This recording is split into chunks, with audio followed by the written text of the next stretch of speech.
فلا مضل له ومن يضلله فلا هادي له أشهد أن لا إله إلا الله وحده لا شريك له وأشهد أن محمدا عبده ورسوله أما بعد. Yang saya hormati Ibu Dr. Fitri Hamidah, Bapak Ibu sekalian, para hadirin yang dirahmati Allah Subhanahu wa taala. Alhamdulillah, pada malam hari ini kita atas izin Allah dipertemukan kembali untuk bersama-sama menyambung silaturahmi, bertemu bersama melalui daring atau virtual seperti malam hari ini.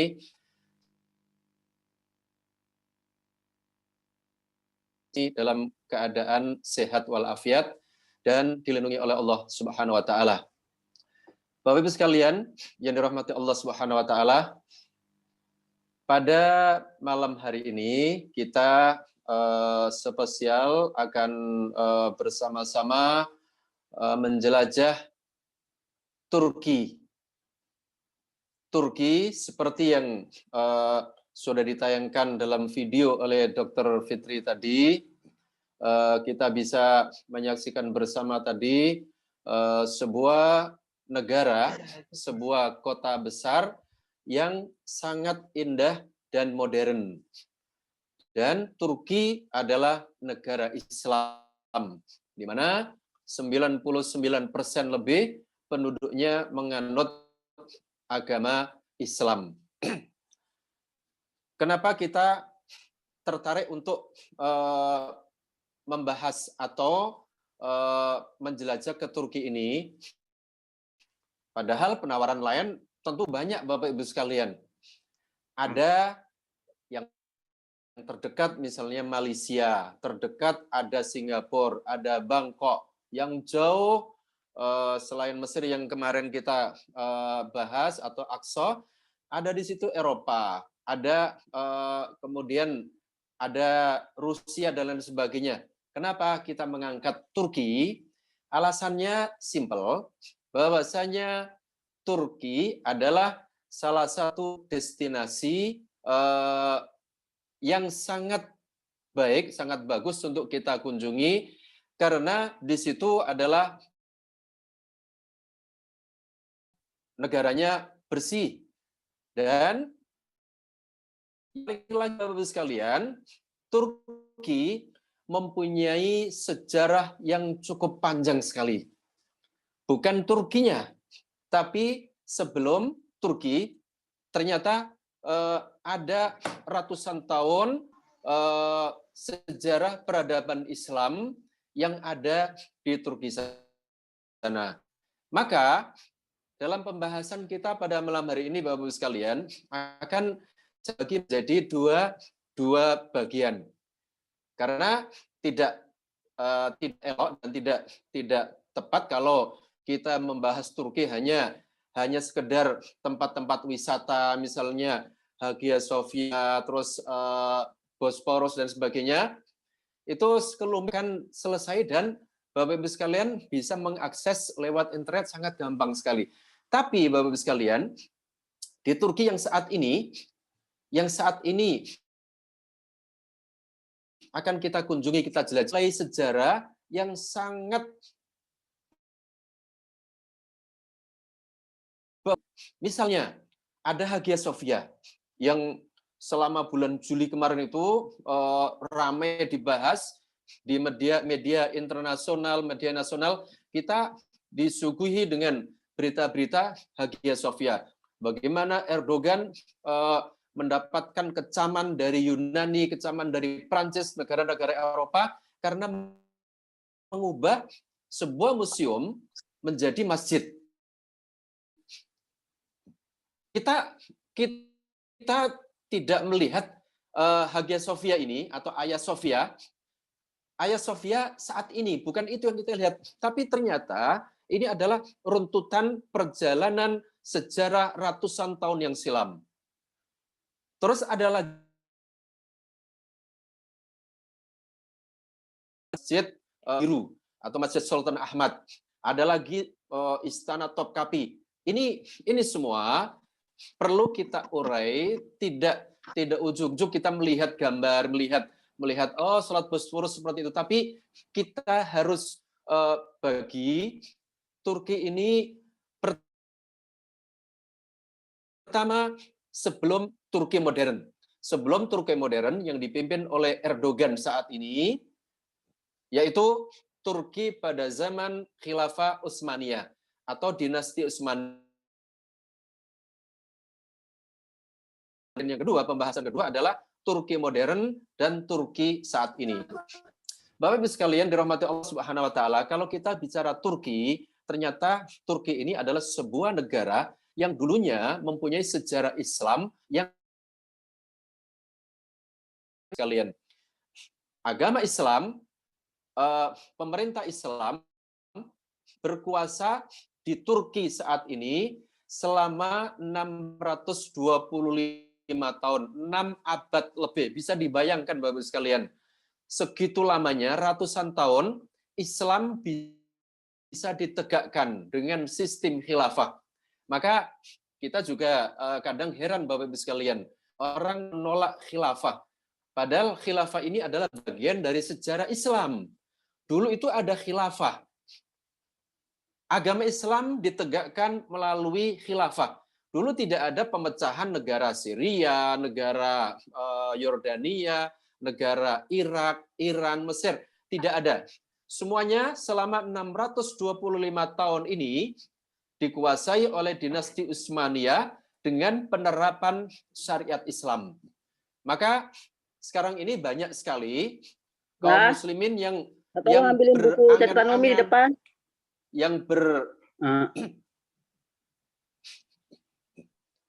Yang berharap agar Islam ini tegak seperti pada zaman Khilafah Utsmaniyah. Kita tarik ke belakang Bapak-Ibu sekalian, ketika kita bicara 625 tahun ini, kita teringat kepada sabda Rasulullah Shallallahu Alaihi Wasallam, di mana periode kehidupan umat Islam itu akan melalui 5 fase. 5 periode Bapak sekalian. Periode kita sekarang ini pada periode yang keempat. Periode yang pertama dikatakan oleh Rasulullah Shallallahu Alaihi Wasallam, yaitu yang dinamakan dengan Asrun Nubuwah, masa kenabian. Dan itu sudah berlalu pada zaman Rasulullah, dari zaman kejahilian, zaman kemusyrikan, dirubah oleh Rasulullah selama 23 tahun lamanya menjadi Islam terang benderang dengan moral dan akhlak yang islami sesuai dengan tuntunan Allah dan Rasulullah Shallallahu Alaihi Wasallam. Itu era pertama. Era kedua, fase kedua Bapak sekalian, berjalan pada masa Khulafaur Rasyidin. Khulafaur Rasyidin ini 30 tahun lamanya. Kalau kita rinci, khalifah pertama siapa Bapak sekalian? Abu Bakar As-Siddiq, 2 tahun. Umar bin Khattab, 10 tahun. Utsman bin Affan, 12 tahun. Ali bin Abi Thalib, 6 tahun. Kalau kita jumlah totalnya 30 tahun. Kemudian ditambah lagi anaknya Imam Ali, Sayyidina Ali, yaitu Hasan. Hasan bin Ali ini memerintah hanya 6 bulan saja. Kemudian diserahkan kepada Muawiyah sebagai karena untuk mempersatukan umat Islam. 30 tahun lamanya. Ini dinamakan, kata Rasulullah, Asru Khilafatin ala Nahjin Nubuwah, yaitu masa, era, atau periode masa khilafah, Khulafaur Rasyidin, yang mengikuti manhaj Rasulullah Shallallahu Alaihi Wasallam, manhaj nubuwah. Setelah 30, barulah maaf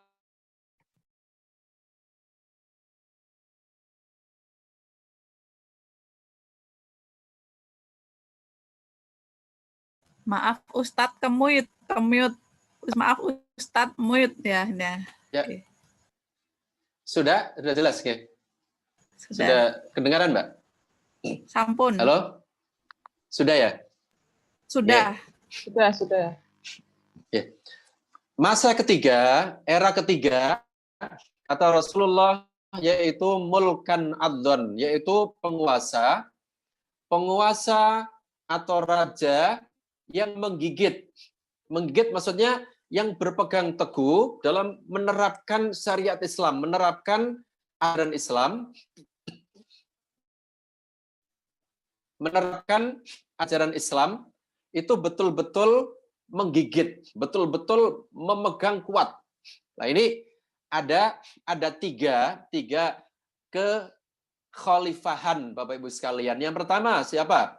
Yaitu khilafah Bani Umayyah, dinasti Bani Umayyah yang saat itu dipimpin pendirinya adalah Muawiyah bin Abu Sufyan. Ini berjalan berapa tahun? 89 tahun saja. Nah, pada zaman ini Bapak Ibu sekalian, itu ekspansi negara-negara ekspansi untuk pembukaan pembebasan negara-negara Islam dilakukan kemana-mana. Banyak sekali membuka wilayah-wilayah kekuasaan Islam selama 89 tahun. Kemudian setelah itu dilanjutkan oleh dinasti berikutnya. Jadi dinasti Umayyah dulu berpusat di Syria. Ketika zaman Khulafaur Rasyidin di Madinah, kemudian diganti oleh dinasti Bani Umayyah, dipindah pusat kendali pemerintahan itu dipindah ke Syria. Dari Syria ini membebaskan negara-negara di sekitarnya, bahkan jauh di Afrika sudah dibebaskan. Tetapi Bani Umayyah Bapak Ibu sekalian,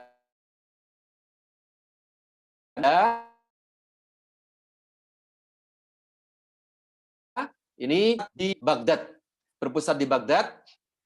Ini lebih lama. Lebih lama berapa tahun? 508 Bapak Ibu sekalian. 508 tahun. Nah, pada masa Bani Umayyah ini kita mengenal ada seorang pemimpin, seorang khalifah yang sangat adil waktu itu, namanya Harun ar-Rasyid. Harun ar-Rasyid Bapak Ibu sekalian. Kalau Bani Umayyah, pada zaman Bani Umayyah itu ada seorang khalifah yang sangat adil, dan kejayaan Islam pada saat itu pada zaman Umar bin Abdul Aziz. Itu Umayyah. Kalau Bani Abbas, nah, pada Khalifah Harun ar-Rasyid ini Islam jaya, betul-betul jaya saat itu, bisa menguasai mayoritas umat Islam. Daerah-daerah kekuasaannya sudah semakin lebar, semakin banyak, dan saat itu ilmu pengetahuan sangat luar biasa ditingkatkan. Kita kenal ada namanya Ibnu Sina, ada namanya Ibnu Rus, Averus, Avicena kalau dalam ilmu kedokteran. Dr. Fitri mungkin mengenal namanya misalnya Avicena, ahli kedokteran. Kemudian kita kenal juga Ibnu Rus. Kita kenal juga namanya Al-Khwarizmi yang menemukan angka 0 Bapak Ibu sekalian. Yang menemukan angka 0. Bilangan-bilangan ini adalah di Al-Khwarizmi. Bukan orang barat, tapi orang Islam. Pada kekuasaan dinasti Bani Abbasiyah. Dan pada masa dinasti Bani Abbasiyah ini, Islam sampai ke Eropa, ke Spanyol, ke Andalusia, ke Sevilla, ke Barcelona, dan lain sebagainya. Islam sudah masuk ke Eropa. Bapak Ibu sekalian, setelah Bani Abbasiyah, kemudian datang dinasti berikutnya yang bernama Genia, yang berpusat di Turki. Di Turki ini lebih 5 tahun, 6 abad lebih, hampir 7 abad lamanya. Bisa dibayangkan.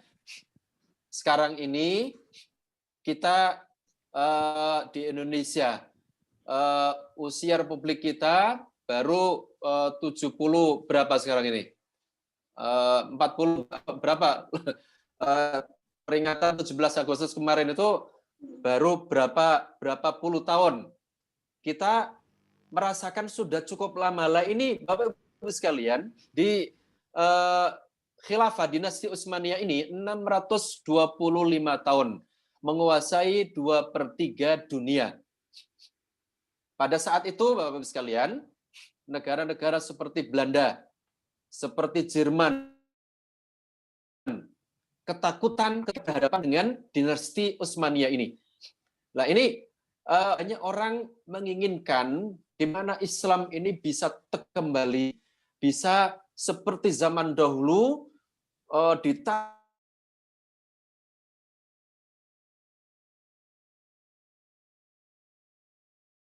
2/3 wilayah dunia. Dan pada masa kejayaan Islam pada dinasti Utsmaniyah ini Bapak Ibu sekalian, dinasti Utsmaniyah ini pada saat dipimpin oleh Muhammad Al-Fatih. Muhammad Al-Fatih, sang penakluk Konstantinopel. Menaklukkan Romawi, menguasai Romawi, mengalahkan bangsa Romawi yang saat itu bernama Konstantinopel, dan kemudian dirubah menjadi Istanbul. 625 tahun. Dinasti Utsmaniyah ini didirikan oleh seorang ulama, seorang tokoh yang bernama Utsman Ghazi. Utsman Ghazi, kemudian turun-temurun, anak cucunya, kemudian diganti lagi sampai 33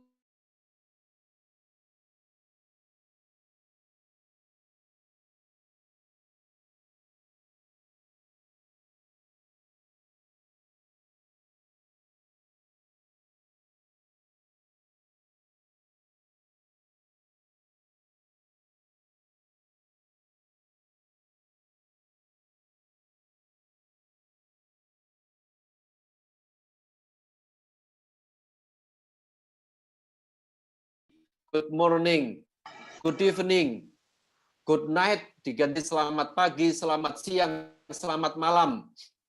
Kemudian para wanita di Turki saat itu, Bapak-Ibu sekalian, tidak diperbolehkan memakai jilbab.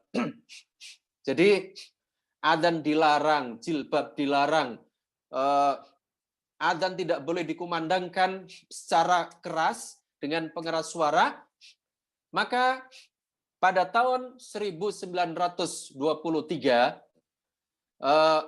maka resmi sistem kekhalifahan dibubarkan dan diganti dengan sistem republik dan dinamakan dengan negara Turki.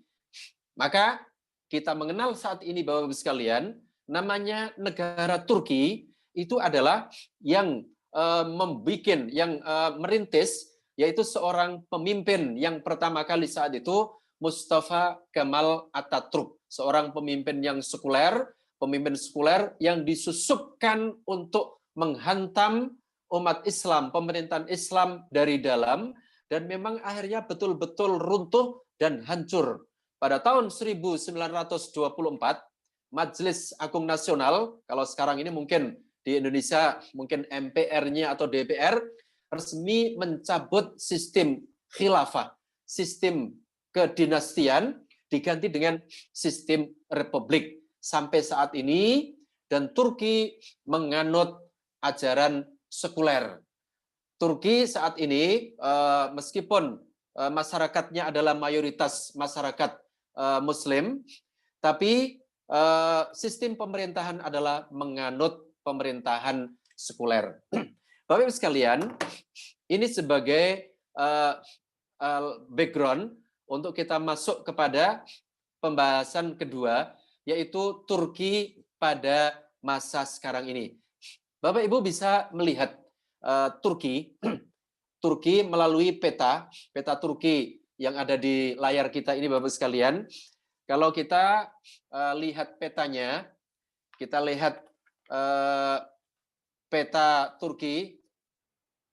Maaf Bapak sekalian, ada yang tertinggal tadi. Jadi tadi ada 5 fase ya, 5 fase. Tadi fase ketiga yaitu masa kekuasaan, era kekuasaan penguasa yang menggigit, yang berpegang teguh kepada ajaran Islam.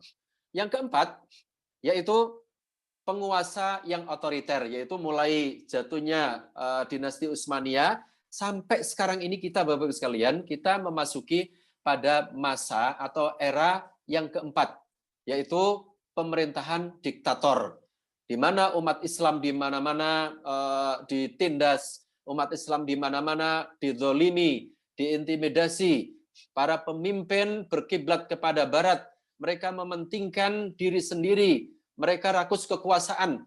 Ini pada era yang keempat ini. Dan era kelima, masa kelima Bapak-Ibu sekalian, ini yang kita tunggu-tunggu, yaitu manhaj, yaitu asr, yaitu masa kembalinya kepada era zaman Nabi, era kenabian.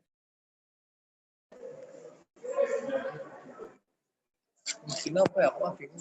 Aku berani kabeh ya. Aku parkir enggak tahu berani.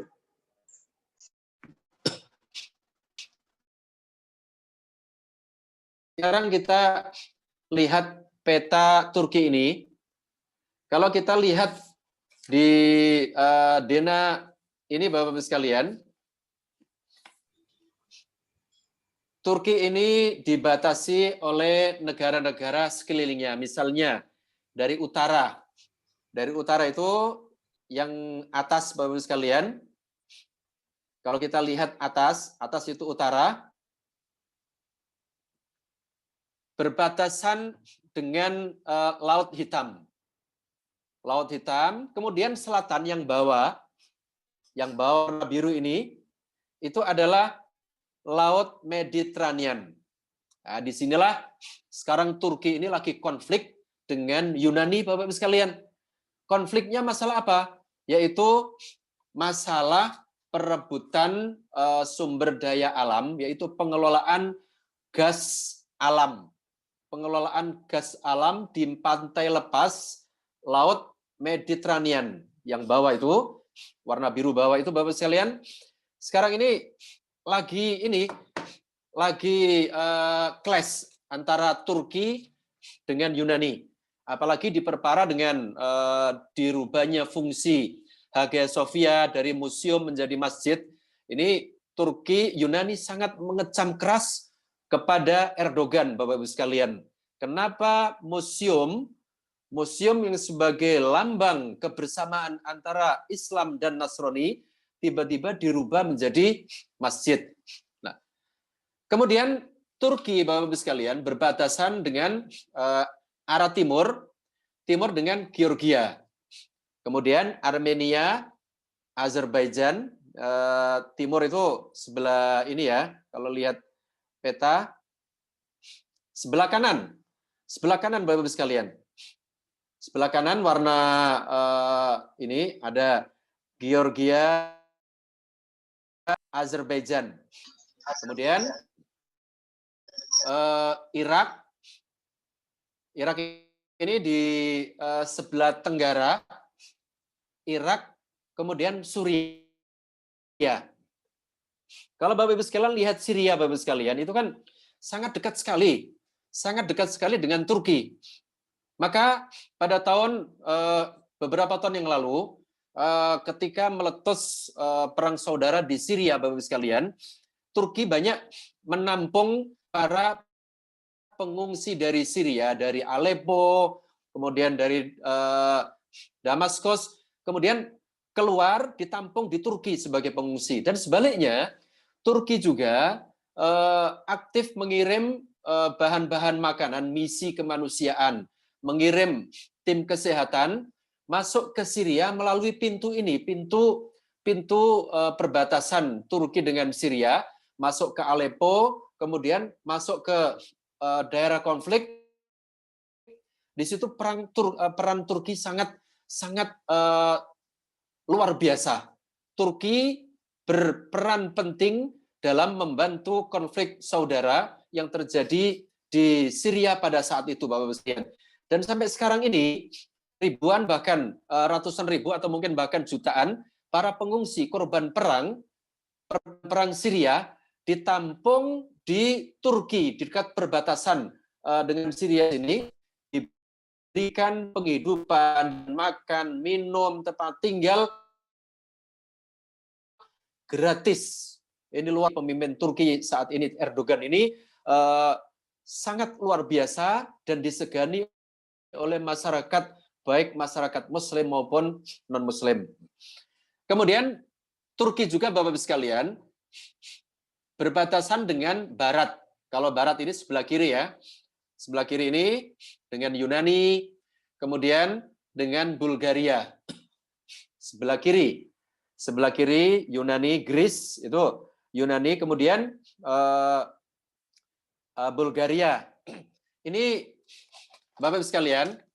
Kemudian wilayah Turki dikenal sebagai negara transkontinental karena ada dua benua, ada Laut Mara. Dr. Fitri, kita lihat sebelah kiri itu ada laut kecil namanya Laut Marmara. Itu yang membatasi sebagai penghubung antara Turki Asia dengan Turki Eropa. Jadi Turki ini sebenarnya masuk dalam dua zona Eropa dengan zona Asia. Di situ ada Laut Marmara sebelah kiri agak kecil itu adalah Laut Marmara. Laut Marmara dulu Bapak-Ibu sekalian tahun 2010 Turki mengirimkan sekitar 17 kapal Mavi Marmara iring-iringan menuju ke jalur Gaza mengirim bahan makanan, misi kemanusiaan, tapi di tengah perjalanan disergap oleh tentara Israel dan banyak orang ditembaki meninggal karena diberondong peluru oleh tentara Israel. Nah, ini kita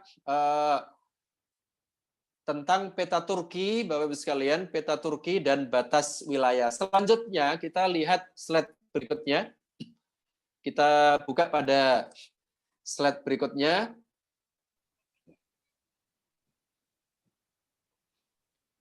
Slide berikutnya, Dr. Fitri.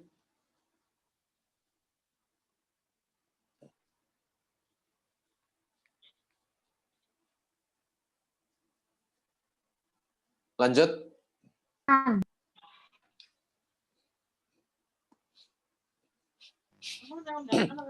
Yang apa, Ustadz? Ini bandara Turki.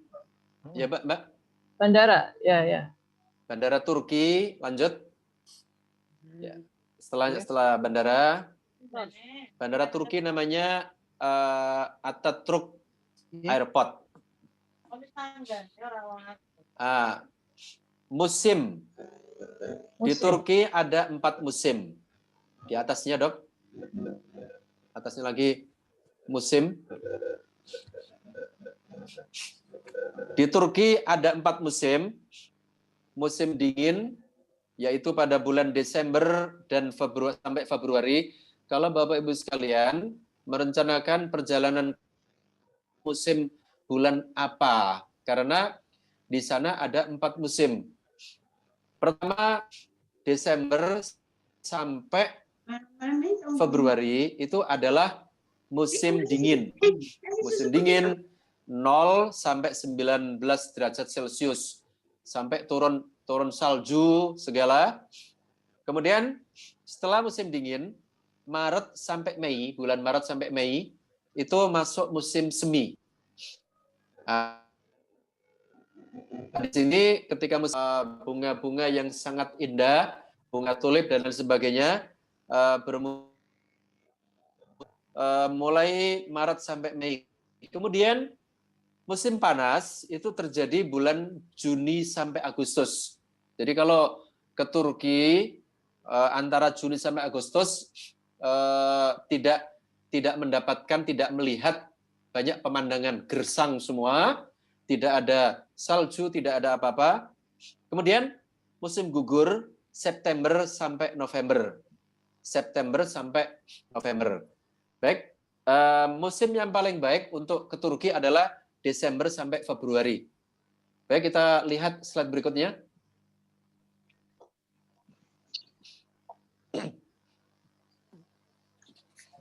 Slide berikutnya adalah Bapak-Ibu sekalian, kita lihat Hagia Sophia. Nah, ini Hagia Sophia ini yang tadi kita sempat lihat bagaimana Erdogan melantunkan Al-Quran yang sangat fasih, yang sangat indah ketika pembukaan. Hagia Sophia ini Bapak-Ibu sekalian, itu dulunya adalah gereja.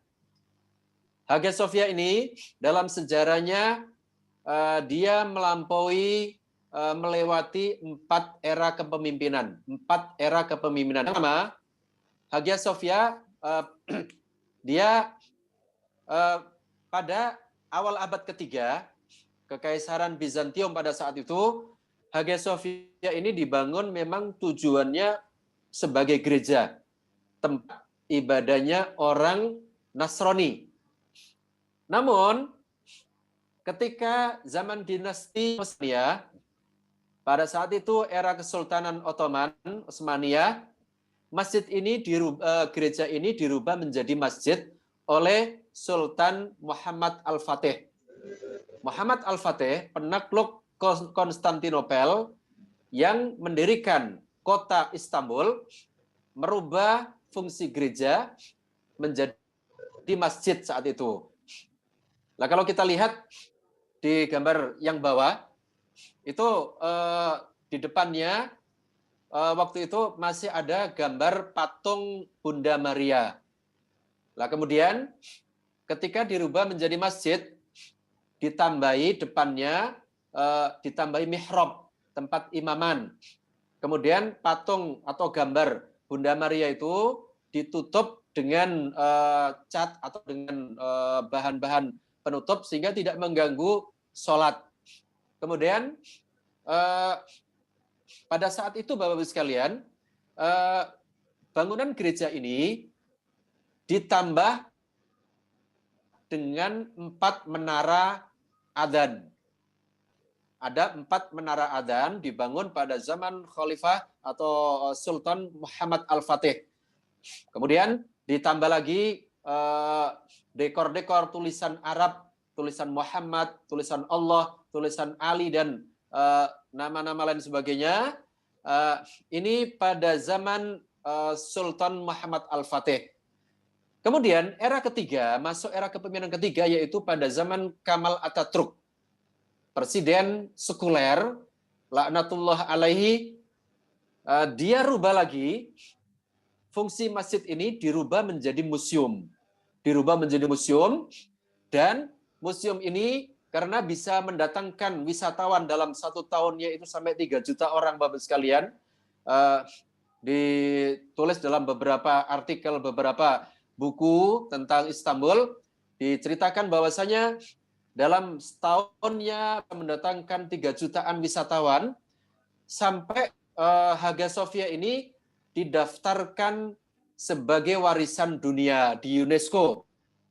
Luar biasa, diakui oleh dunia sebagai warisan dan kepercayaan dunia.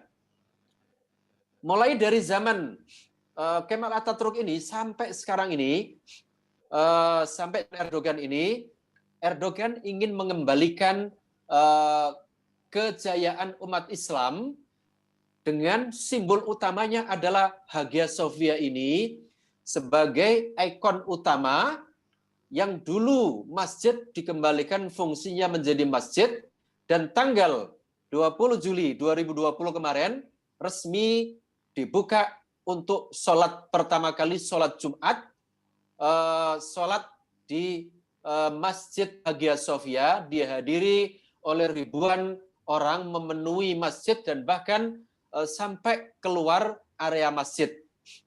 Bapak Ibu bisa lihat tayangan di bawah, slide berikutnya, bagaimana sholat Jumat yang luber pada slide yang setelahnya itu tadi. Setelahnya bisa dilihat sampai keluar Bapak Ibu sekalian.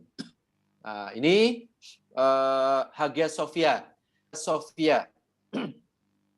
Baik Bapak Ibu sekalian, ini adalah salah satu tempat yang sangat bersejarah dalam perjalanan Islam di Turki. Berikutnya yang bisa kita jelajahi ketika kita ke Turki Bapak Ibu sekalian adalah Masjid Biru. Masjid Biru atau biasa dikenal dengan ini adalah Masjid Sultan Muhammad. Masjid Sultan Muhammad. Jadi masjidnya mirip-mirip Bapak Ibu sekalian. Dinamakan Masjid Biru karena ornamen di dalamnya banyak berwarna biru. Keramiknya, ada hiasan-hiasan dalamnya banyak menggunakan warna dominan warna biru. Membedakan antara Masjid Biru dengan Hagia Sophia di mana Bapak Ibu sekalian, kita lihat foto di bawahnya. Kalau Hagia Sophia ini menaranya cuma 4. Kalau Masjid Biru itu ada 6 menara. 1, 2, 3, 4, 5, 6. Ada 6 menara. Untuk membedakan antara Masjid Biru dengan Hagia Sophia. Baik Bapak sekalian, kita lihat tempat berikutnya. Setelah dari Masjid Biru ini, kita akan mengunjungi, melihat sejarah Topkapi Palace. Nah, ini adalah istana Kesultanan Turki pada zaman itu, pada zaman dinasti Utsmaniyah atau zaman Khilafah Utsmaniyah,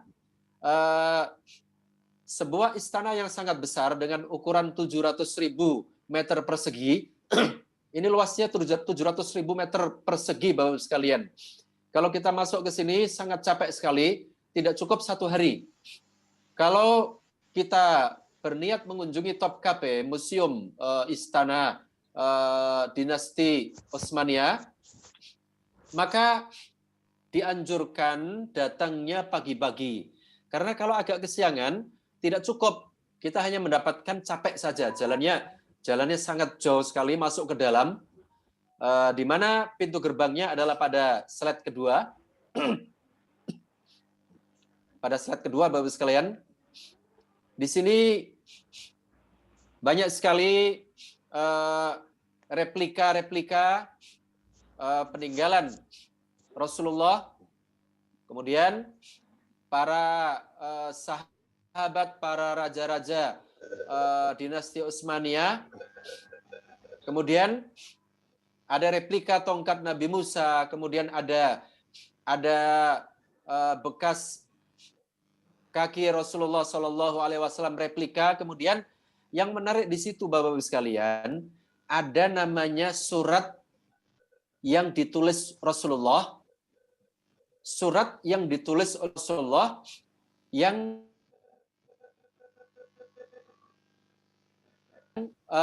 Kaisar Kisra, penguasa dari Raja Persia.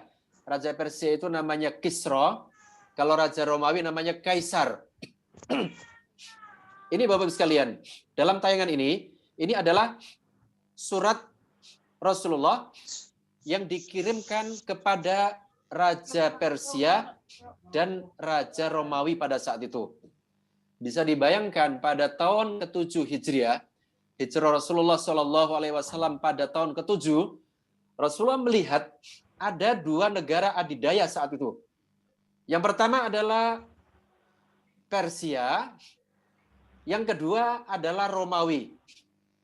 Rasulullah mengirim surat yang bunyinya di situ Aslim Taslam. Jadi Rasulullah min Muhammad Rasulullah Shallallahu Alaihi Wasallam, kalau saya terjemahkan dari Muhammad Rasulullah kepada Kisra, pemimpin Persia yang mengikuti petunjuk, beriman kepada Allah dan Rasul-Nya, bersaksi bahwa tiada ilah selain Allah Subhanahu wa taala. Aku menyeru kepada Tuhan, aslim taslam. Islam masuk Islamlah, niscaya Tuhan akan selamat. Dalam suratnya Rasulullah mengatakan seperti itu. Namun, jika Tuhan menolak, maka dosa orang-orang Majusi akan di pundak Tuhan.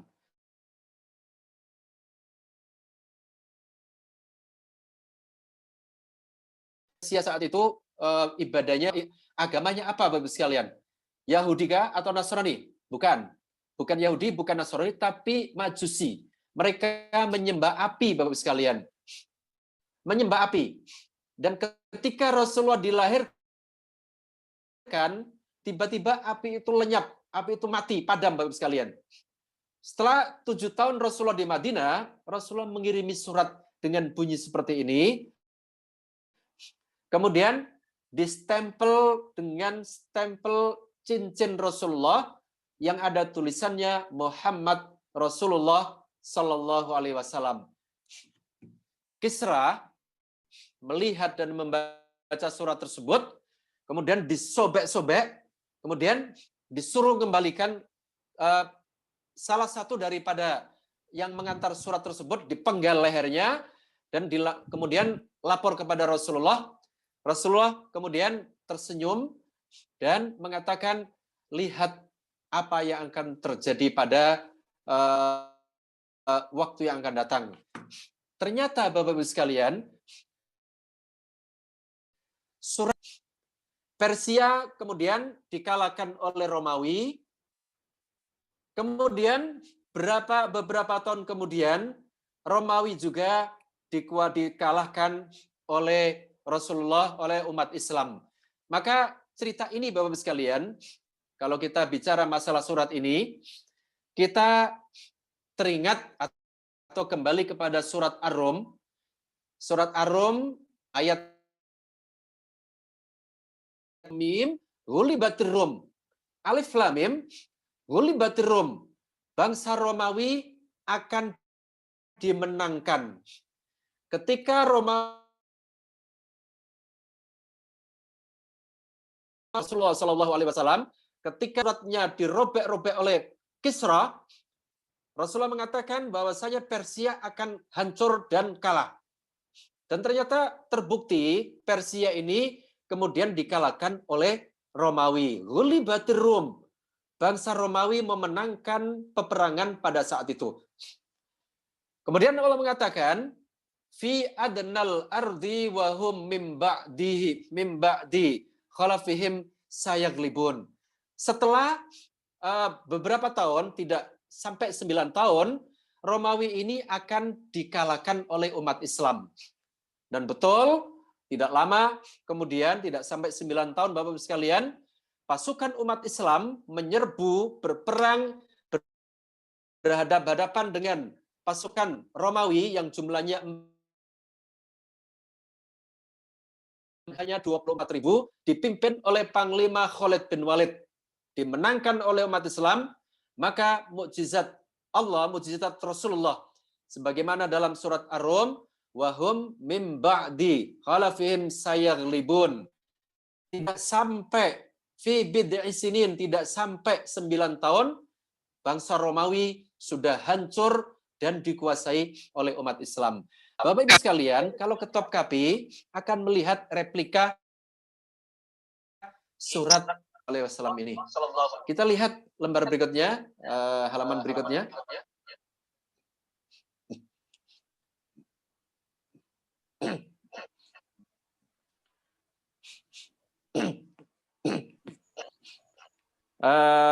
Gambar berikutnya Bapak-Ibu sekalian, setelah dari Topkapi ini Selat Bosporus. Selat Bosporus ini adalah selat yang memisahkan antara Turki, Asia, dan Eropa. Turki, Asia, Eropa. Turki itu terbagi menjadi 2, yang ada selat di sebagian daerahnya itu namanya Selat Bosporus, Bapak-Ibu sekalian. Jadi kalau mau ke Eropa tinggal nyebrang, maka sudah sampai Eropa. Atau dari Asia mau ke Eropa, tinggal menyeberang. Dilihat gambar berikutnya, Bapak-Ibu sekalian.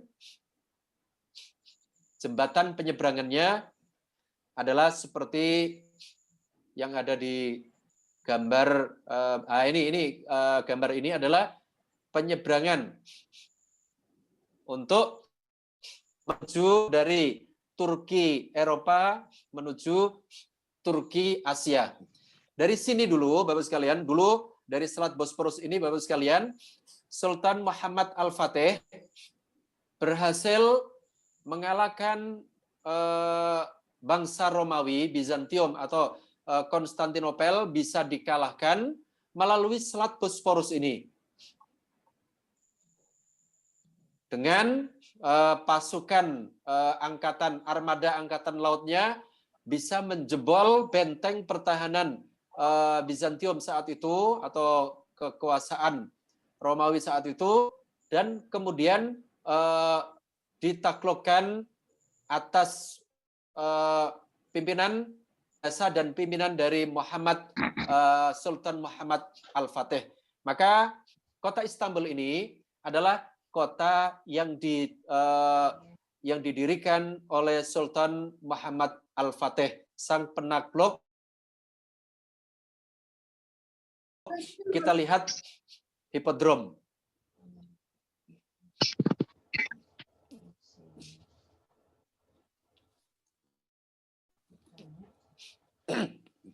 Hipodrom itu apa, Bapak sekalian? Hipodrom itu dulu adalah tempat pacuan kuda para penguasa dinasti Utsmaniyah. Di halaman ini sebenarnya halaman ini di depan Masjid Biru. Di depannya persis depan Blue Mosque. Hanya urutan gambarnya yang seharusnya di atas, tapi mencar di sini harus di depan Masjid Biru tadi, berdekatan, yang sekarang menjadi halaman atau tempat wisata, di mana dulunya ini adalah menjadi tempat pacuan kuda. Kemudian kita akan lihat tingginya adalah Taksim Square. Taksim Square, Bapak sekalian, ini adalah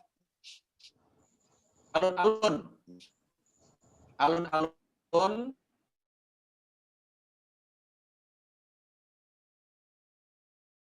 yang ingin demo, kumpulnya di sini. Demo politik, demo partai politik, demo sepak bola, atau mengadakan pertemuan hari peringatan hari kemerdekaan dan lain sebagainya, itu diadakan di sini. Kalau kita di tanah air, Bapak sekalian, menyebutnya dengan nama alun-alun. Alun-alun negara, alun-alun kabupaten, alun-alun provinsi, dan sebagainya.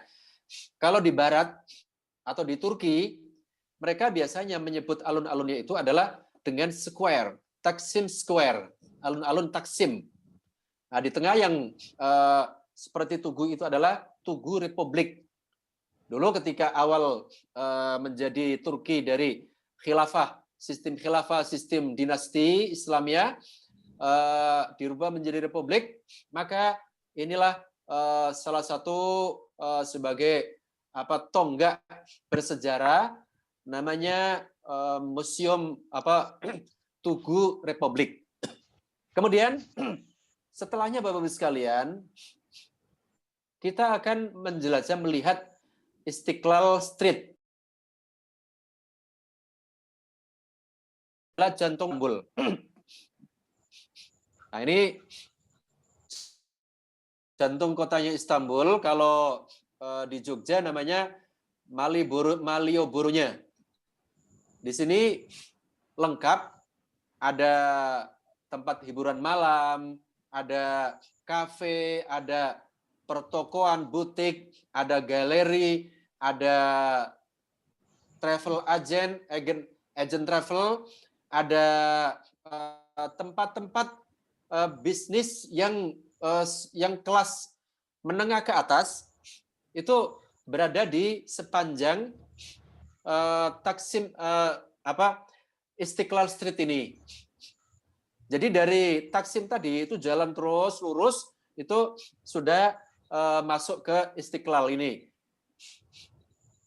Ini panjangnya 1,4 km Bapak Ibu sekalian. Kalau berwisata ke Turki, mungkin tempat ini tidak boleh dilewatkan dan sangat mudah sekali ditempuh. Ada kereta atau KRL, kereta listrik yang warna merah ini mengangkut pulang pergi, bolak-balik bisa menikmati pemandangan sampai ke Taksim Square.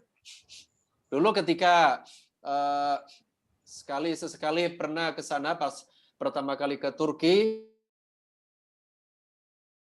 saya sempat jalan kaki dari untuk melihat keindahan malam hari di Istiqlal Street. Namun tidak selalu dalam keberangkatan secara grup ke Turki dilewatkan ke sini. Rata-rata kalau ke sini mandiri Bapak Ibu sekalian, tidak diajak lewat ke sini karena memang tempatnya harus berjalan jauh, tidak boleh mobil umum melewati sini. Jadi terlalu capek. Tapi kalau ingin secara mandiri, perlu untuk melihat tempat seperti ini. Baik, kita lanjutkan. Grand Bazaar.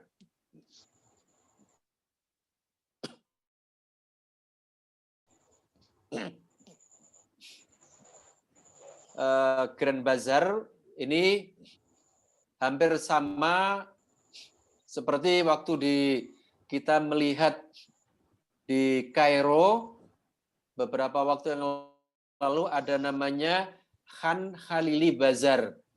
Tapi yang di Turki ini Bapak-Ibu sekalian, ini jauh lebih mewah, jauh lebih besar, dan jauh lebih tua. Ini usianya hampir 500 tahun. Hampir 500 tahun. Sudah cukup lama dan sangat luas sekali. Mungkin kalau Bapak-Ibu sekalian mengelilingi sini, seharian mungkin tidak selesai. Tapi kalau masuk di sini, cari tempat yang paling besar, dan di situ sudah tersedia beraneka macam, aneka ragam pernak-pernik oleh-oleh khas Turki yang cukup murah dan bisa dibawa ke tanah air di Grand Bazaar ini. Selanjutnya Bapak-Ibu sekalian, ada gambar di bawahnya. Ini Spring Festival Tulip. Ini tadi bulan apa Bapak-Ibu sekalian ketika musim tulip, bulan apa tadi? Festival tulip adalah Maret sampai Mei. Jadi kalau Bapak Ibu ke Turki, tujuannya selain melihat tempat-tempat bersejarah dan ingin menikmati salju dan musim dingin, berangkatlah antara Desember sampai Februari. Tapi kalau Bapak Ibu ingin ke Turki sekaligus menikmati festival tulip, indahnya bunga tulip, maka berangkatlah bulan Maret sampai Mei. Lihat gambar berikutnya juga masih banyak warna-warni bunga yang sangat indah sekali, seperti di Eropa. Lanjut, berikutnya. Maret sampai Mei. Maret, April, Mei. Lanjut, Dok, bawahnya. Ini masih contoh gambar bunga tulip warna ungu, warna kuning, warna merah. Ini festival pada bulan Maret sampai Mei biasanya. Lanjut.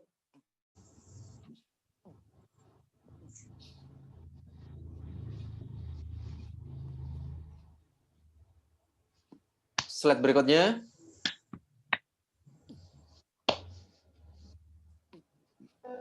Yang mana Ustadz? Itu sudah.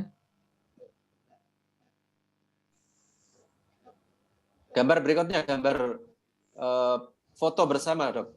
Oh, ini sudah. Nah, kalau ini tidak ada nilai sejarah sama sekali kalau ini. Tidak ada kaitannya dengan sejarah. Belum, Dok. Di atasnya ya.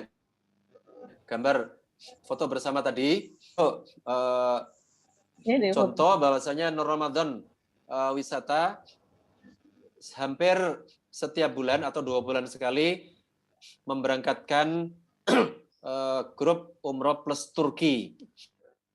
Nah, contohnya foto bersama di Turki. Baik, kita lanjut ke bursa winter. Bursa.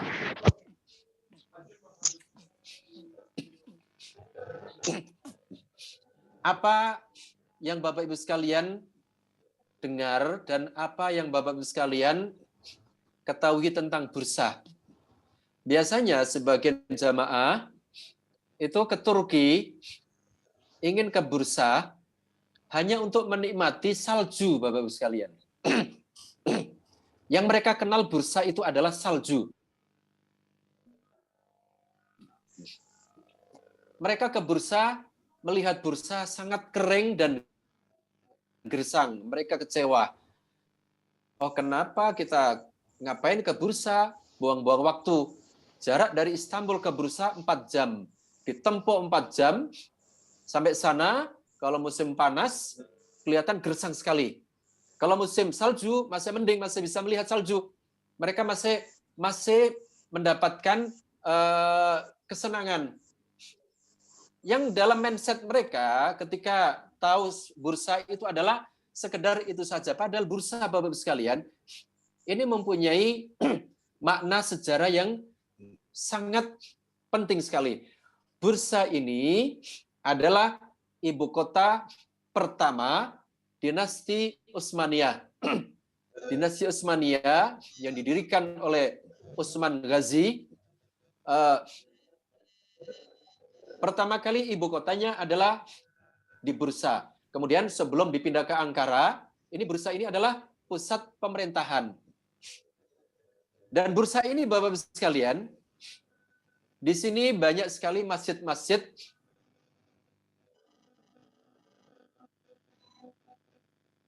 ada satu yang menjadi tempat konsili, yaitu tempat penginjil, yaitu perubahan Injil dari Injil yang asli dirubah menjadi Injil yang sekarang beredar di seluruh dunia. Itu kejadiannya adalah di Bursa, Bapak-Ibu sekalian. Ada satu tempat 300 tahun, kejadian 300 tahun sebelum Masehi, itu Injil ini dirubah setelah Masehi, dirubah dari Injil asli menjadi Injil yang sekarang beredar. Perubahannya seperti apa, Bapak sekalian? Perubahan, kalau Injil asli itu misalnya makan babi itu diharamkan. Tapi kalau Injil sekarang diperbolehkan. Terus banyak sekali perubahan-perubahan ajaran Injil yang kalau Injil itu asli, itu lebih dekat kepada ajaran Islam. Maka kita ingat dalam sejarah mengajak untuk menganut agama Islam. Kaisar mengatakan, oh ini Muhammad, ajarannya sama dia. Dan ajarannya itu hampir mirip dengan ajaran kita.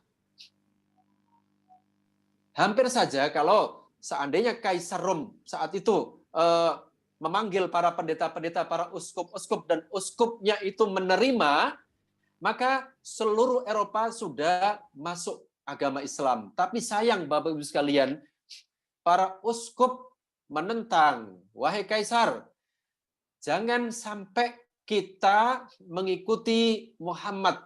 dengan Madinah yang kecil, kita ini besar. Kenapa ikut-ikutan ajaran Muhammad?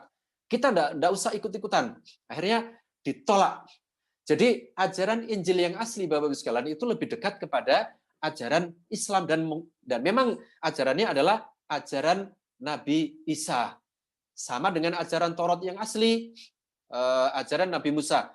Maka di bursa ini, kalau kita ke bursa, kita jangan hanya sekedar menikmati menikmati salju, tapi kita melihat sejarah-sejarah yang memang sangat penting untuk kita ketahui, menjelajah budaya Islam, menjelajah pengetahuan, menambah pengetahuan tentang ajaran bagaimana Islam saat ini dan ke depan. Baik, kita lihat slide berikutnya. Bursa masih sama, bursa bermain di salju, naik kereta gantung. Bapak sekalian bisa menikmati salju dengan menaiki kereta gantung. Lanjut, Dr. Fitri, waktunya masih cukup atau sudah habis? Masih 20 menit sampai selesai. Sama tanya jawab. Lanjut, gambar berikutnya. Bursa, ada masjid di bursa.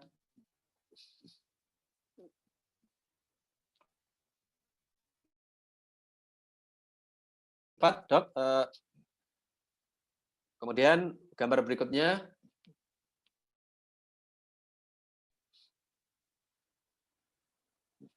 Lanjut. Magret. Masuk ke Kapadosia.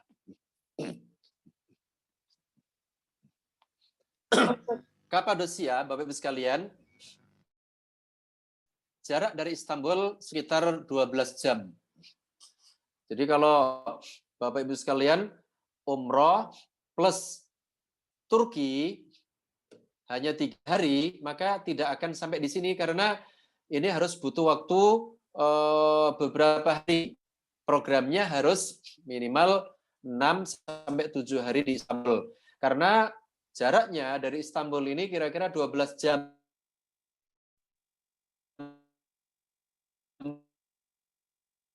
perjalanan darat. Provinsi Kapadosia ini adalah hampir mayoritas rumah dan perkampungan ini adalah ukir-ukiran pahatan dari batu gunung. Kita lihat rumah-rumah itu terbuat dari batu pahat, batu gunung, kemudian dipahat, diukir menjadi rumah, menjadi jendela, menjadi gawang pintu, menjadi kamar. Dan ternyata memahat gunung ini tidak hanya seperti yang diceritakan dalam Al-Quran, kaum Tsamud. Kaum Tsamud yang ada kaumnya Nabi Soleh yang ada di 470 km dari Madinah, tidak hanya di Samud, tidak hanya di di Petra itu kaum Nabatena. Kemudian dan ternyata di sini juga ada Bapak-Ibu sekalian di Kapadokia. Kapadokia itu orang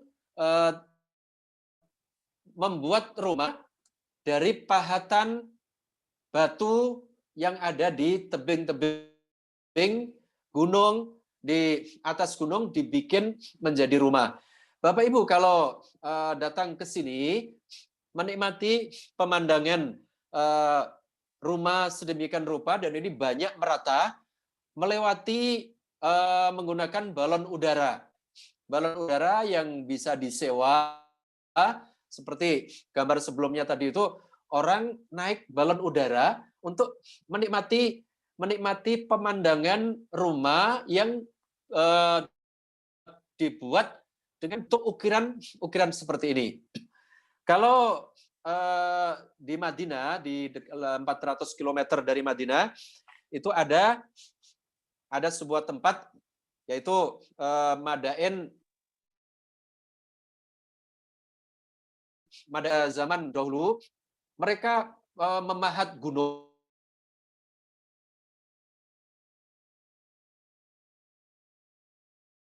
Tempatnya.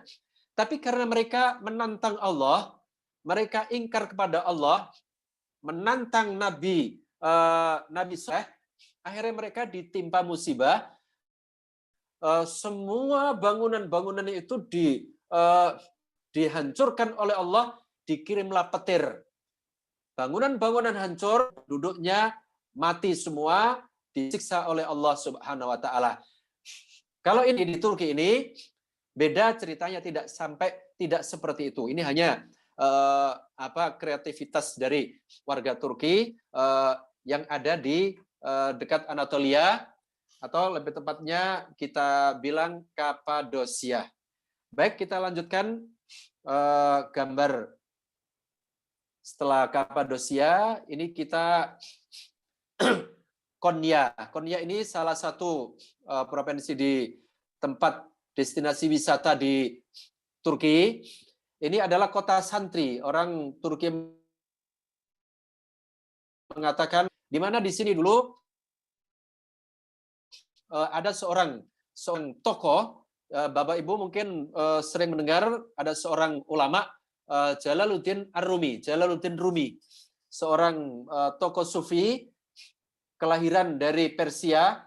Kemudian dia berpindah-pindah satu tempat ke tempat yang lain, dan akhirnya dia menetap di Konya, di daerah bagian Turki ini, mengajarkan tentang sufi kepada murid-muridnya.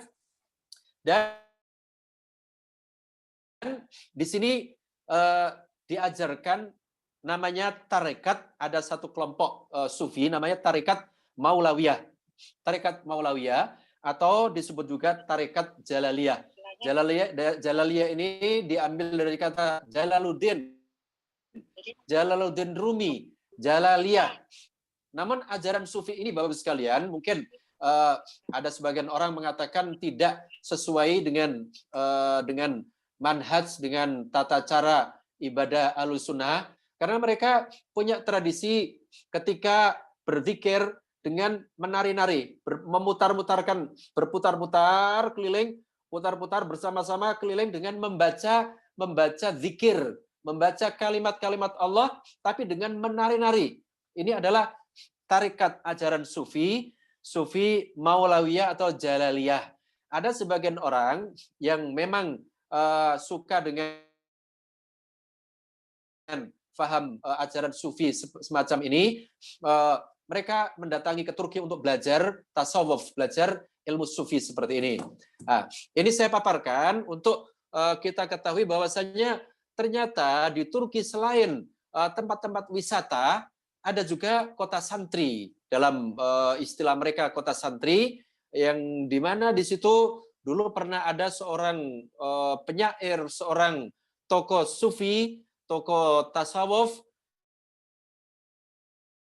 yang bernama Jalaluddin Rumi. Dalam kitab Jalaluddin Rumi ini banyak sekali kitab yang dikarang dan ditulis oleh Jalaluddin Rumi tentang tasawuf. Lanjut ke slide berikutnya, kita lihat Bapak sekalian. Setelah Konya, Kusadasi dan Pamukkale. Ini murni tempat wisata. Kusadasi ini adalah pantai untuk melihat rekreasi di tepi pantai, di tepi masuk ke pulau, nanti ada pulau kecil.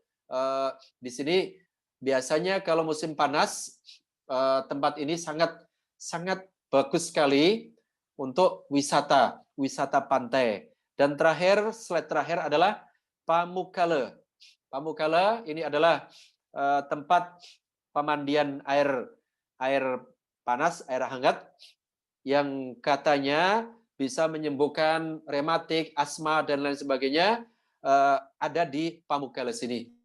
Demikian Bapak Ibu sekalian pemaparan atau jelajah kita pada malam hari ini tentang Turki dan dinasti Utsmaniyah sebelum pemerintahan Republik Turki pada saat ini. Mudah-mudahan bermanfaat dan bagi Bapak Ibu sekalian mudah-mudahan diberikan kesempatan oleh Allah untuk menjelajah dan berziarah ke Turki melihat peninggalan Islam, budaya-budaya Islam sekaligus dirangkai dengan perjalanan umroh, mungkin lebih manfaat.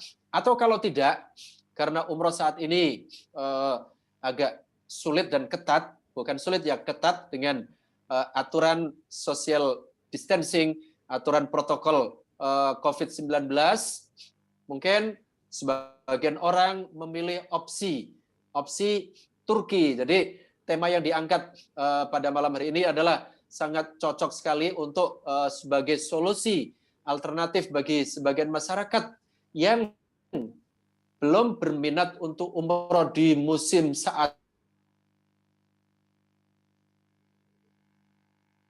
ke Turki melihat keindahan dan pemandangan yang indah di kota atau negara Turki, negara Islam yang sangat modern dan mempunyai nilai sejarah Islam yang sangat tinggi. Demikian, terima kasih atas perhatiannya. Saya kembalikan kepada Dr. Fitri. Terima kasih Bapak Ibu sekalian. Wabillahi taufiq wal hidayah. Wassalamualaikum warahmatullahi wabarakatuh. Waalaikumsalam warahmatullahi wabarakatuh. Jazakumullah khairan katsira Ustadz atas paparan materi yang luar biasa sejarah Turki yang sudah ratusan tahun ya. Itu membangkitkan semangat pada kita semua. Ini di sini tadi ada anak saya yang gabung, katanya kapan kita berangkat. Ya, mohon doanya baru karantina. Selanjutnya Ustadz tanya jawab nggih. Ada beberapa pertanyaan tadi, 2 pertanyaan. Yang pertama,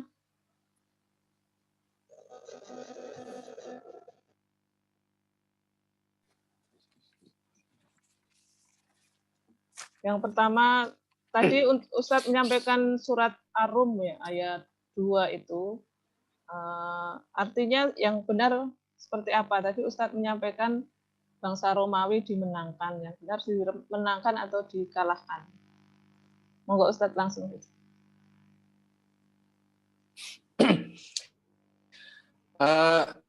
Dalam surat Ar-Rum, yang pertama bangsa Romawi dimenangkan ketika melawan Persia. Namun, fi bid'i sinin, setelah kurang lebih tidak sampai 9 tahun, kata Allah Subhanahu wa taala, mereka akan dikalahkan.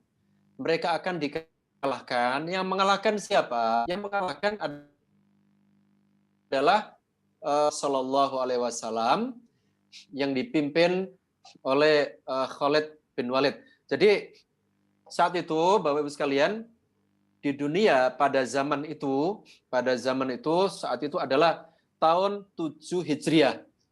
Setelah Rasulullah pulang dari peperangan, jadi Rasulullah itu selama beberapa tahun pertama sampai perang Khandaq itu tidak pernah nyerang, menahan,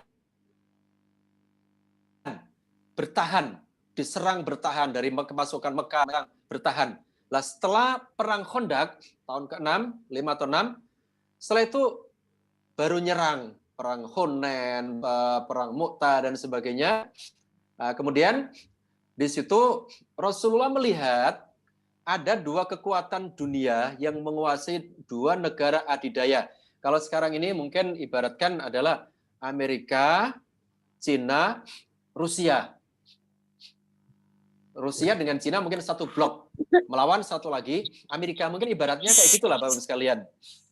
Nah, Rasulullah akhirnya waktu itu dua negara ini perang dan kemudian Persia hancur lebur, diserang oleh Romawi. Kemudian tidak lama kemudian Rasulullah perang, pasukan Rasulullah SAW perang melawan Romawi dengan perimbangan pasukan 400.000 Romawi melawan 24.000 pasukan umat Islam. Jadi ada dua kasus. Pertama, Alif Lam Mim ghulibatir Rum. Romawi dimenangkan. Tapi kemudian setelah tidak nyampe 9 tahun mereka dikalahkan oleh umat Islam. Itu Dok. Oh, iya. Kemudian yang kedua, Jelas nggak? ya. Jelas nggak? Ini Pak Eko jelas ya yang bertanya. Kemudian yang kedua dari Dr. Linda tentang jejak sahabat siapa saja yang di Turki selain jejak Al-Fatih. Jadi tadi di awal sudah dijelaskan ya sejarah tentang Turki itu sendiri dari sebelum yang modern, Turki yang lama yang banyak mengandung sejarah Islam. Nah, ini ditanyakan tentang sahabat siapa saja yang ada di Turki. Atau tokoh-tokoh mungkin ya, selain Al-Fatih. Kalau sahabat itu tidak ada pada dinasti Utsmaniyah, itu sudah tidak eranya sahabat karena sudah masanya sudah berlalu. Sahabat itu di era dinasti Umayyah setelah Khulafaur Rasyidin, kemudian Bani Umayyah itu di Syria lah, itu banyak sahabat di situ. Di antaranya pendirinya adalah Muawiyah bin Abi Sufyan, kemudian sahabat-sahabat berikutnya itu masih banyak.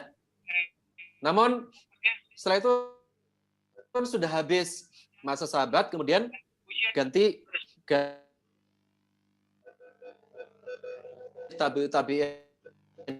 Ketika sampai pada masa dinasti Utsmaniyah itu sahabat sudah tidak ada di situ. Karena pada zaman sahabat, Bapak Ibu sekalian, pada zaman sahabat itu ketika perluasan wilayah Islam sulit sekali menembus pertahanan Konstantinopel. Pertahanannya itu sangat sulit sekali karena bentengnya itu berlapis. Pimpinan menembus Turki, menembus Konstantinopel. Mereka akhirnya menguasai Yerusalem, Masjidil Aqsa dikuasai, kemudian menguasai daerah-daerah sekitarnya, Yordania dan sebagainya. Tapi Konstantinopel ini sulit ditembus karena benteng pertahanannya sangat kuat dan sangat berat ditembus. Kecuali pada zaman Khalifah Raja Sultan Muhammad Al-Fatih dengan kecerdikannya, dengan kepandaian strategi militernya, dia memutar balik melalui Selat Bosporus, kapal-kapalnya itu digotong ke daratan, kemudian karena untuk menembus ini harus melalui lautan ini, selat ini dirantai, dipasang rantai Bapak sekalian untuk menghalau kapal-kapal itu dirantai. Tapi Al-Fatih ini sangat cerdik, dengan strateginya bisa membobol benteng lawan tersebut. Baik, demikian Dr. Fitri. Yeah. Ada lagi dari Bapak Ibu? Enggak, Ustadz, mungkin saya sedikit. Suara saya bisa didengar, Mbak Fitri? Ya, bisa. Monggo, Dr. Linda. Dengar.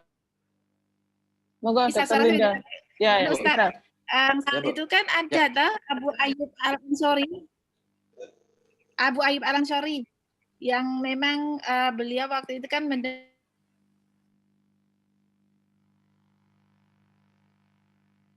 akan dilebur oleh pemimpin yang terbaik, kemudian pasukan yang terbaik adalah pasukan yang saat itu juga yang dipimpin. Nah, itu kan sekian sekian ratus tahun, enggak sekian ratus dan sekian puluh tahun kalau nggak salah 99 tahun itu baru terrealisir dengan Al-Fatih lolos. Padahal zamannya Umar itu kan sudah ada yang pernah mau mengajukan, karena hadis itu yang membuat Abu Ayyub Al-Ansori itu benar-benar pengen ke sana. Akhirnya kan beliau benar-benar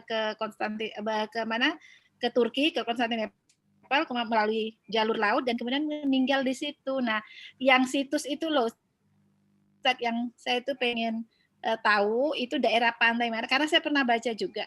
Saya pernah ke Turki waktu itu memang ditunjuk juga, tapi kita nggak sempat menemukan itu gitu. Jadi kita waktu itu mengikuti lihat jejak dari yang Abu Ayyub Ansori itu di sebuah pantai, Ustaz. Nama pantainya tapi lupa gitu. Di situ memang sudah tidak ada tampak lagi bekas bahwa itu pernah didarati oleh kapal Abu Ayyub Ansori ini. Karena kan memang menjadi inspirasi bagi Abu Ayyub Ansori. Pokoknya satu saat 99 tahun, kalau nggak salah 97 98, beliau ke sana.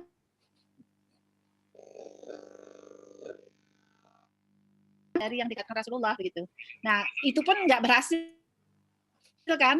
Kemudian akhirnya kan meninggal, kemudian dimakamkan di Turki gitu. Ya, betul, Bu. Itu aja, Ustaz. Ya. Terima kasih, Bu. Betul. Jadi ada makom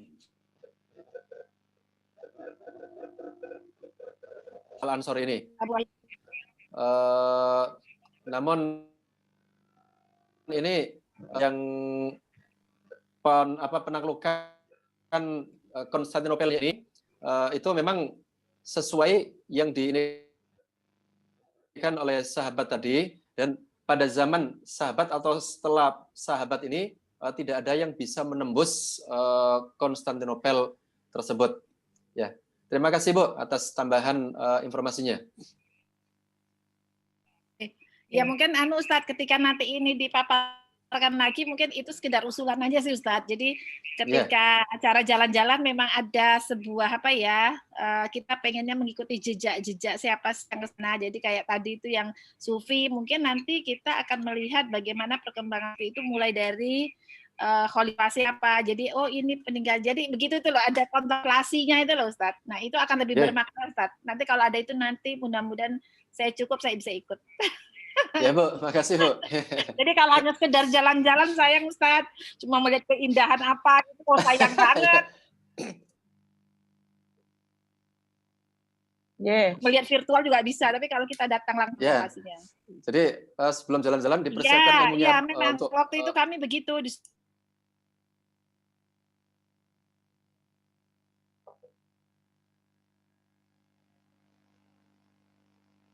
Suruh baca buku itu Ustaz. Ya. Ya Mbak, matur nuwun. Nggih, jazakallah khairan Bu Linda, jazakallah. Ada lagi yang lain Bapak Ibu? Kalau tidak ada, kita cukupkan ya. Ini ada link untuk bergabung di grup Muslim Virtual Traveling. Insya Allah kalau ada informasi-informasi yang baru bisa mendapatkan informasinya. Kemudian untuk minggu depan insya Allah kita ke Oman, Kesultanan Oman. Di sana ada teman saya SMA yang bermukim di Oman selama 15 tahun dan insya Allah akan menjadi narasumber kita pada pertemuan minggu depan. Kami berharap partisipasi dan kehadiran dari Bapak Ibu sekalian.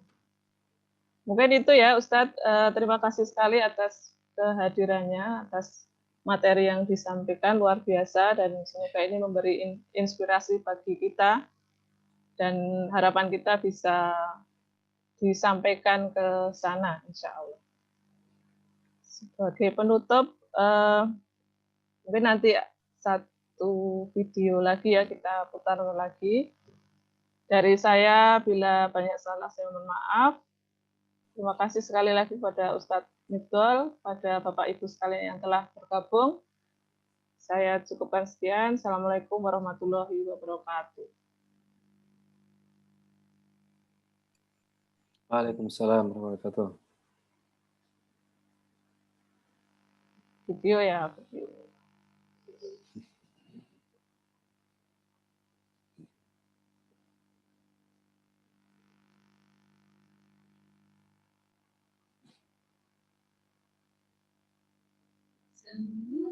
Saya izin live, Dok ya. Oh, J, matur nuwun Monggo Ustaz. Ustaz, matur nuwun. Matur nuwun Bapak Ibu sederek sedaya kemawon. Makasih Mbak Ana, Mbak Fitri. J, matur nuwun. Oh, ada Diana toh. Sambil mendulang tadi. Lain. Ya, Mbak Ana. Mbak Murti, nggih. Suaranya khas Mbak Ana itu. Nggih.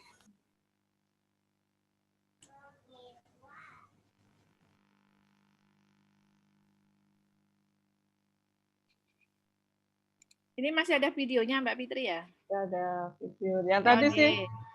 Tadi saya terlambat Mbak, maaf. Ya, nggak apa-apa. Kelihatan nggak ya? Belum. Belum.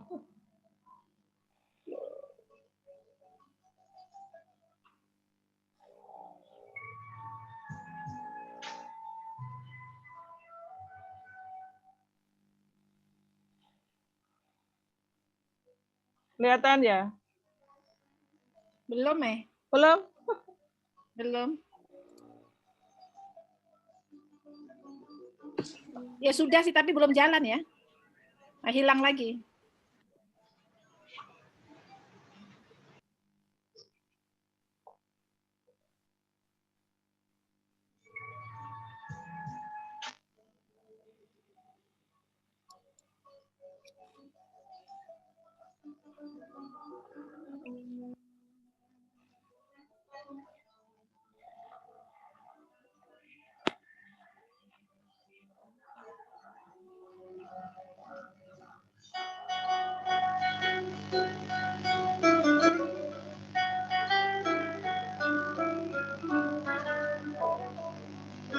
Masjid biru itu. Ya. Tuh. Fosforus.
Yeah. Bismillahirrahmanirrahim. Alif Lam. Ini aku ya. Sholat Jumat di Hagia Sophia ya. Ya, ya. ذلك الكتاب لا ريب فيه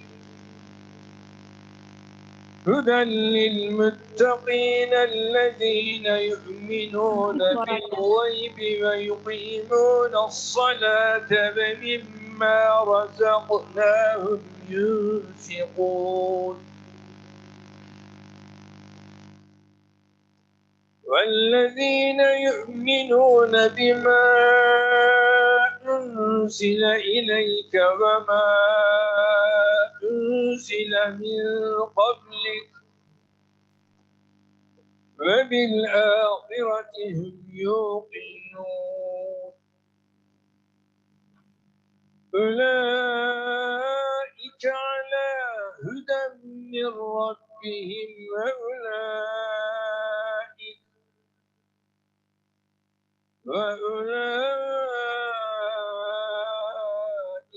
هم المفلحون.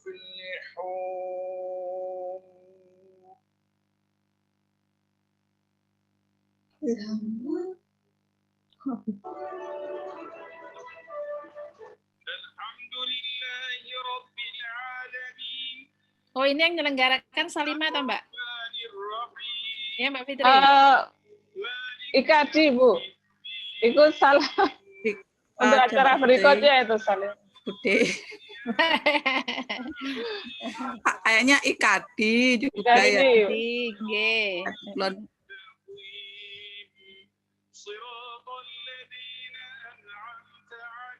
Anjir.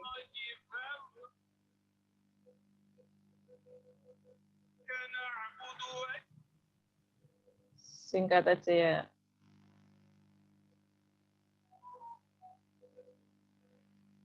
Ini ya, waktu sholat Jumat itu ya, Ya, subhanallah. Penuh ya, Penuh. sampai luar. Tapi orang yang sekuler itu banyak loh. Iya. Orang yang sekuler tuh di banyak banget. Lebih parah dari Indonesia sebenarnya. Saingan sama 212 ya. Kita. Iya. Tapi sana ini pakai enggak, ketika muslim yang sekuler itu lebih parah sana.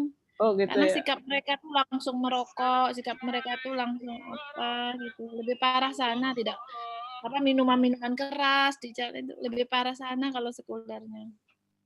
Assalamualaikum warahmatullahi Allah Erdogan.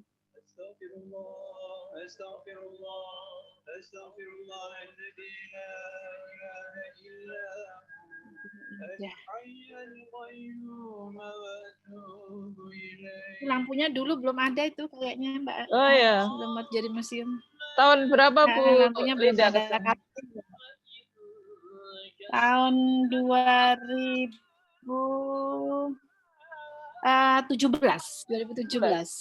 akhir. Jadi kan itu jejak Abu Ayyub Al-Ansari itu, Mbak. Saya itu lupa nama pelabuhannya, tapi udah nggak nampak sisa-sisa kapal pernah mendarat situ. Padahal kan beliau itu kan Abu Ayyub Al-Ansari kan sahabat yang ikut perang Badar. Jadi padahal kan sudah diampuni kan semua yang ikut perang Badar, tapi masih ingin merealisasi hadis Nabi tadi. Sehingga ketika ada pengiriman armada oleh Muawiyah, beliau ikut dan meninggallah di Turki. Nah itu makamnya ada. Nah ini salah satunya ini, penyiarnya kan nggak pakai kudung.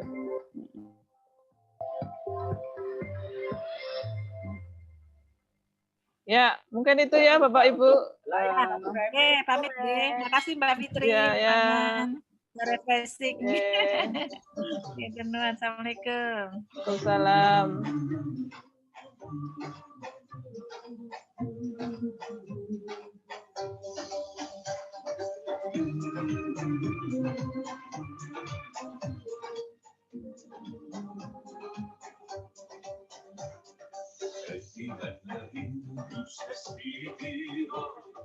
Suskun dünyanın bir sesleri var.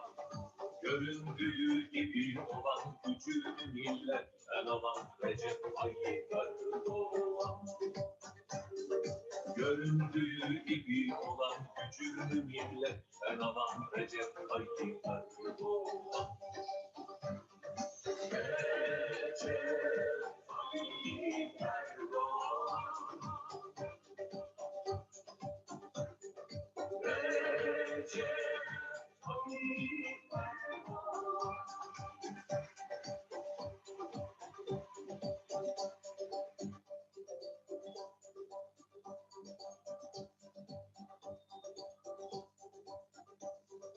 Halkın adamı hakkına aşırı, o milyonların omuzuşu.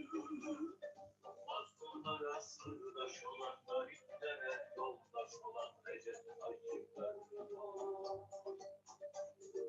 Mazlumlara sırdaş olan gariplere yoldaş olan Recep Tayyip Erdoğan. Recep Tayyip Erdoğan.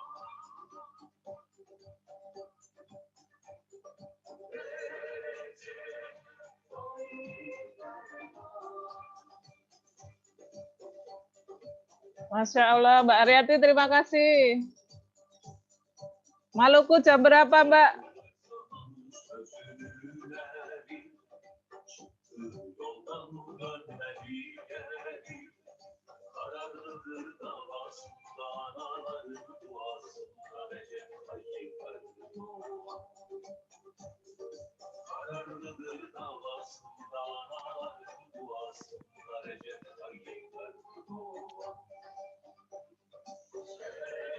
Kasih ya, Mbak Aryati. Wah, tengah malam.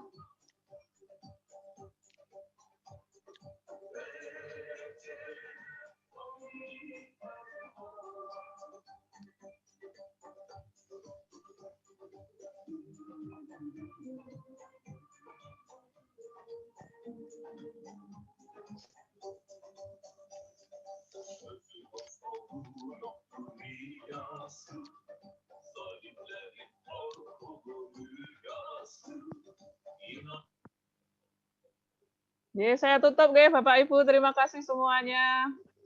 Mbak Siti Hotimah, Bule Ana, AM siapa ya? Dokter Sari, Mbak Eka, Mbak Aryati, Ustadz Suryati, Bude Romi, Mbak Nafi, Mbak Nurul, Bu Sri Astuti, terima kasih semuanya. Saya tutup. Assalamualaikum warahmatullahi wabarakatuh.